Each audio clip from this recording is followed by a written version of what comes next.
The Gormenghast Trilogy by Mervyn Peake. Book 1. Titus Groan. The sun goes down again. Equality, said Steerpike, is the thing. It is the only true and central premise from which constructive ideas can radiate freely and be operated without prejudice. Absolute equality of status, equality of wealth, equality of power. He tapped at a stone that lay among the wet leaves with his swordstick and sent it scurrying through the undergrowth. He had waylaid Fuchsia with a great show of surprise in the pine woods as she was returning from an evening among the trees. It was the last evening before the fateful day of the burning. There would be no time tomorrow for any dallying of this kind. His plans were laid and the details completed. The twins were rehearsed in their roles, and Steerpike was reasonably satisfied that he could rely on them. This evening, after having enjoyed a long bath at the Prune Squaller's, he had spent more time than usual dressing himself. He had plastered his sparse tow-coloured hair over his bulging forehead with unusual care, viewing himself as he did so from every angle in the 3 mirrors he had erected on a table by the window.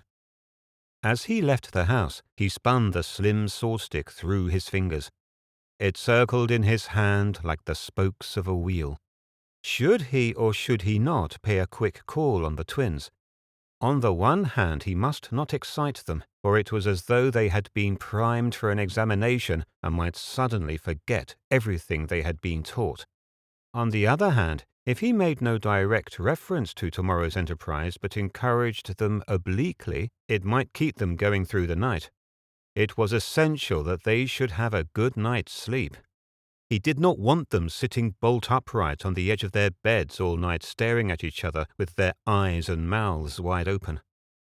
He decided to pay a very short visit and then to take a stroll to the woods, where he thought he might find Fuchsia, for she had made a habit of lying for hours beneath a certain pine in what she fondly imagined was a secret glade. Steerpike decided he would see them for a few moments, and at once he moved rapidly across the quadrangle. A fitful light was breaking through the clouds, and the arches circumscribing the quadrangle cast pale shadows that weakened or intensified as the clouds stole across the sun. Steerpike shuddered as he entered the sunless castle. When he came to the door of the aunt's apartments, he knocked and entered at once. There was a fire burning in the grate, and he walked towards it, noticing as he did so the twin heads of Cora and Clarice twisted on their long powdered necks. Their eyes were staring at him over the embroidered back of their couch, which had been pulled up to the fire. They followed him with their heads, their necks unwinding as he took up a position before them with his back to the fire, his legs astride, his hands behind him. "My dears," he said, fixing them in turn with his magnetic eyes. "My dears, how are you? But what need is there to ask? You both look radiant. Lady Clarice, I have seldom seen you look lovelier, and your sister refuses to let you have it all your own way. You refuse utterly, Lady Cora, don't you? You are about as bridal as I ever remember you. It is a delight to be with you again." The twins stared at him and wriggled, but no expression appeared on their faces. After a long silence, during which Steerpike had been warming his hands at the blaze, Cora said, "Do you mean that I'm glorious?" "That's not what he said," came Clarice's flat voice. "Glorious," said Steerpike, "is a dictionary word. We are all imprisoned by the dictionary. We choose out of that vast, paper-walled prison our convicts, the little black-printed words, when in truth we need fresh sounds to utter, new enfranchised noises which would produce a new effect. In dead and shackled language, my dears, you are glorious. But oh, to give vent to a brand new sound that might convince you of what I really think of you as you sit there in your purple splendour, side by side. But no, it is impossible. Life is too fleet for onomatopoeia. Dead words defy me. I can make no sound, dear ladies, that is apt." "You could try," said Clarice. "We aren't busy." She smoothed the shining fabric of her dress with her long, lifeless fingers. "Impossible," replied the youth, rubbing his chin. "Quite impossible. Only believe in my admiration for your beauty that will one day be recognized by the whole castle. Meanwhile, preserve all dignity and silent power in your twin bosoms." "Yes, yes," said Cora. "We'll preserve it. We'll preserve it in our bosoms, won't we, Clarice? Our silent power." "Yes, all the power we've got," said Clarice. "But we haven't got much." "It is coming to you," said Steerpike. "It is on its way. You are of the blood. Who else but you should wield the sceptre? But alone you cannot succeed. For years you have smarted from the insults you have been forced to endure. Oh, how patiently you have smarted! How patiently! Those days have gone. Who is it that can help you?" He took a pace towards them and bent forward. "Who is it that can restore you, and who will set you on your glittering thrones?" The aunts put their arms about one another, so that their faces were cheek to cheek, and from this double head they gazed up at Steerpike with a row of 4 equidistant eyes. There was no reason why there should not have been 40 or 400 of them. It so happened that only 4 had been removed from a dead and lifeless frieze whose inexhaustible and repetitive theme was forever eyes, eyes, eyes. "Stand up," said Steerpike. He had raised his voice. They got to their feet awkwardly and stood before him, evil. A sense of power filled Steerpike with an acute enjoyment. "Take a step forward," he said. They did so, still holding one another. Steerpike watched them for some time, his shoulders hunched against the mantelpiece. "You heard me speak," he said. "You heard my question. Who is it that will raise you to your thrones?" "Thrones," said Cora in a whisper. "Our thrones." "Golden ones," said Clarice. "That is what we want." "That is what you shall have. Golden thrones for Lady Cora and Lady Clarice. Who will give them to you?" He stretched forward his hands, and holding each of them firmly by an elbow, brought them forward in one piece to within a foot of himself. He had never gone so far before, but he could see they were clay in his hands, and the familiarity was safe. The dreadful proximity of their identical faces caused him to draw his own head back. "Who will give you the thrones, the glory, and the power?" he said. "Who?" Their mouths opened together. "You," they said. "It's you who'll give them to us. Steerpike will give them to us." Then Clarice craned her head forward from beside her sisters, and she whispered, as though she were telling Steerpike a secret for the first time. "We're burning Sepulchre's books up," she said. "The whole of his silly library. We're doing it. Cora and I. Everything is ready." "Yes," said Steerpike. "Everything is ready." Clarice's head regained its normal position immediately above her neck, where it balanced itself, a dead thing, on a column, but Cora's came forward as though to take the place of its counterpart and to keep the machinery working. In the same flat whisper she continued from where her sister had left off. "All we do is do what we've been told to do." Her head came forward another 2 inches. "There isn't anything difficult. It's easy to do. We go to the big door, and then we find 2 little pieces of cloth sticking through from the inside. And then—" "We set them on fire!" broke in her sister in so loud a voice that Steerpike closed his eyes. Then, with a profound emptiness, "We'll do it now," said Clarice. "It's easy." "Now?" said Steerpike. "Oh, no, not now." "We decided it should be tomorrow, didn't we? Tomorrow evening." "I want to do it now," said Clarice. "Don't you, Cora?" "No," said Cora. Clarice bit solemnly on her knuckles. "You're frightened," she said. "Frightened of a little bit of fire. You ought to have more pride than that, Cora." "I have, although I'm gently manured." "Mannered, you mean," said her sister. "You stupid. How ignorant you are. With our blood, too.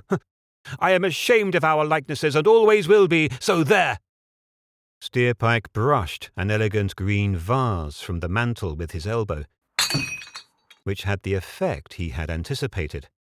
The four eyes moved towards the fragments on the floor. The thread of their dialogue was as shattered as the vase. "A sign," he muttered in a low, vibrant voice. "A portent. A symbol. The circle is complete. An angel has spoken." The twins stared, open-mouthed. "Do you see the broken porcelain, dear ladies?" he said. "Do you see it?" They nodded. "What else is that but the regime? Broken forever! The bullydom of Gertrude, the stony heart of Sepulchrave, the ignorance, malice and brutality of the House of Groan as it now stands, smashed forever. It is a signal that your hour is at hand. Give praise, my dears, you shall come unto your splendour." "When?" said Cora. "Will it be soon?" "What about tonight?" said Clarice. She raised her flat voice to its second floor, where there was more ventilation.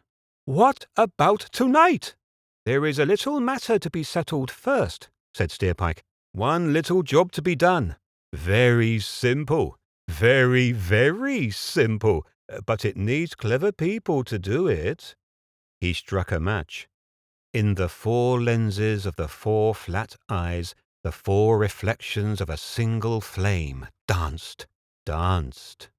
"Fire!" they said. "We know all about it. All. "Oh, then to bed," said the youth, speaking rapidly. "To bed, to bed, to bed." Clarice lifted a limp hand like a slab of putty to her breast and scratched herself abstractedly. "All right," she said. "Good night." And as she moved towards the bedroom door, she began to unfasten her dress. "I'm going too," said Cora. "Good night." She also, as she retired, could be seen unclasping and unhooking herself. Before the door closed behind her, she was half unravelled of imperial purple. Steerpike filled his pocket with nuts from a china bowl, and letting himself out of the room, began the descent to the quadrangle. He had had no intention of broaching the subject of the burning, but the aunts had happily proved less excitable than he had anticipated, and his confidence in their playing their elementary roles effectively on the following evening was strengthened.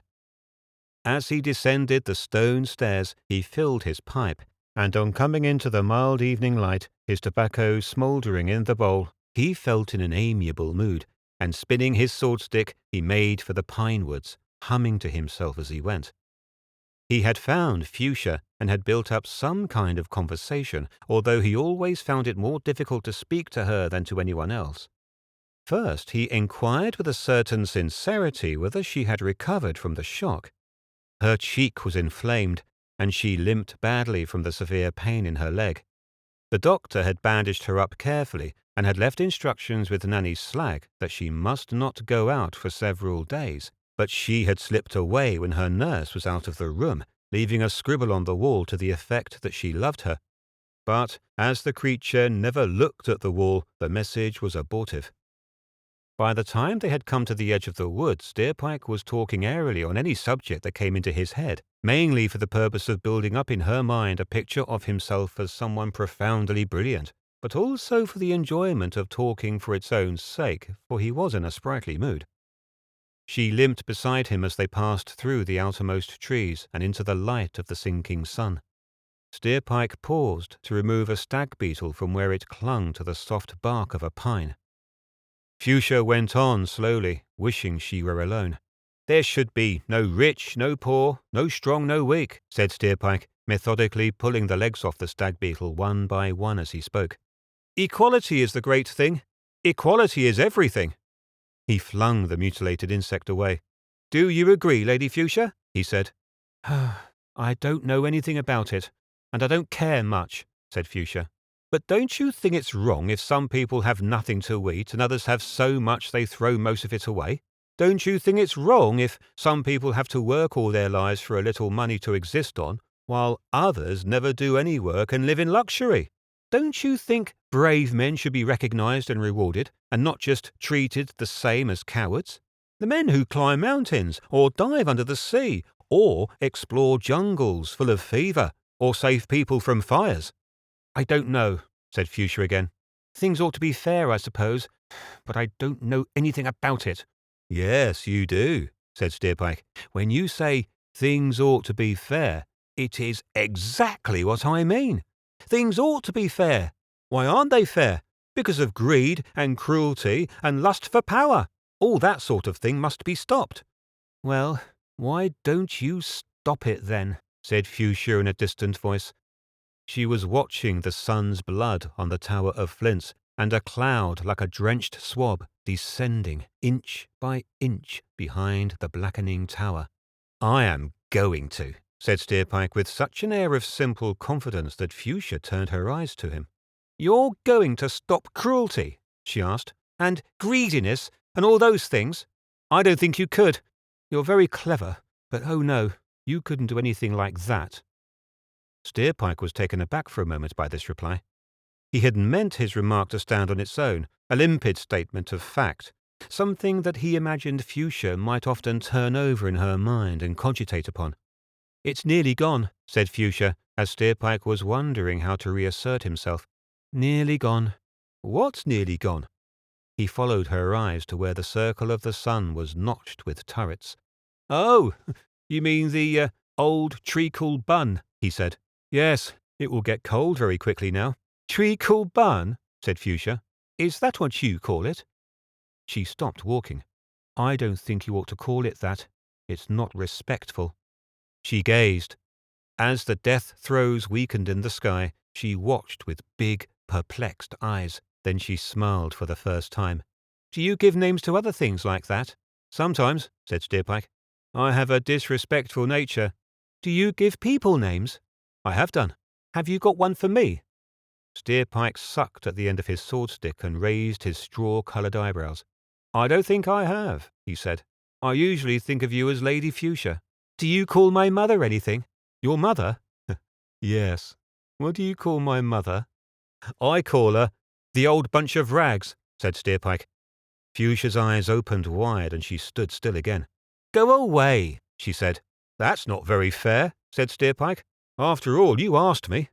What do you call my father, then? But I don't want to know. I think you're cruel, said Fuchsia breathlessly. You who said you'd stop cruelty altogether.